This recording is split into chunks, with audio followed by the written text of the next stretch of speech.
இன்னைக்கான விலாக் வந்து எங்கள் ஃப்ரெண்ட்ஸ் வீட்டுக்கு தான் போயிருந்தோம். இன்னைக்கு வந்து அவங்களோட நியூ இயர். அவங்க ஃப்ரம் மகாராஷ்டிரா. அவங்களோட நியூ இயர் தான் அன்னைக்கு செலிப்ரேட் பண்ணியிருந்தோம். இந்த மாதிரி கொம்பு வச்சு மேலே ஒரு ஷால் போட்டு ஒரு சொம்பு மாதிரி வந்து வானத்தை நோக்கி வச்சு, அதுக்கு என்ன மீனிங்னா நம்ம வீட்டுக்குள்ளே வந்து ஒரு நல்ல விஷயங்களெல்லாம் வரவேற்கிறது தான் அவங்களோட செலிப்ரேஷன். அன்னைக்கு எங்களெல்லாம் கூப்பிட்டு அவங்களோட எப்படி செலிப்ரேட் பண்ணுவோம் அந்தந்த நாளுக்கு. இப்போ நம்ம பொங்கலுக்கு வந்து நம்ம என்னென்னலாம் சமைப்போம், பொங்கல், வடை, பாயாசம் இதெல்லாம் சமைப்போம்ல. அதே மாதிரி அவங்க இந்த ஃபங்க்ஷன் அப்போ, இந்த ஃபெஸ்டிவல் அப்போ என்னென்னலாம் சமைப்பாங்களோ அதெல்லாம் அப்படியே செஞ்சு வச்சுருந்தாங்க. ஒரு சின்னதாக கேம்ஸ் எல்லாம் போட்டுட்டு, அதுக்கப்புறம் வந்து நாங்கள் எல்லாம் கொஞ்சம் கொஞ்சமாக ஹெல்ப் பண்ணோம். அவங்க வந்து பாவம் மத்தியானத்துலேருந்து நிறைய சமைச்சாங்க போல இருக்கு.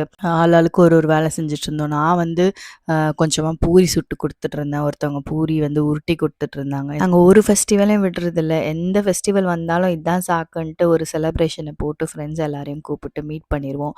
என்ன பண்ணுறது, இந்த ரொட்டீன் லைஃப்பில் வந்து வீக் ஃபுல்லாக வேலை செஞ்சுட்டு வீக்கெண்டில் வந்து நம்ம அடுத்த மூஞ்சியை பார்த்தா தான் நல்லா இருக்கு. அதுவும் நம்ம ஃப்ரெண்ட்ஸ் எல்லாம் மீட் பண்ணலன்னா எங்களுக்கு வந்து அந்த வீக் வந்து வீக்காகவே இருக்காது. அதனால் ஏதாவது ஒன்று சொல்லி மீட் பண்ணிடுவோம்.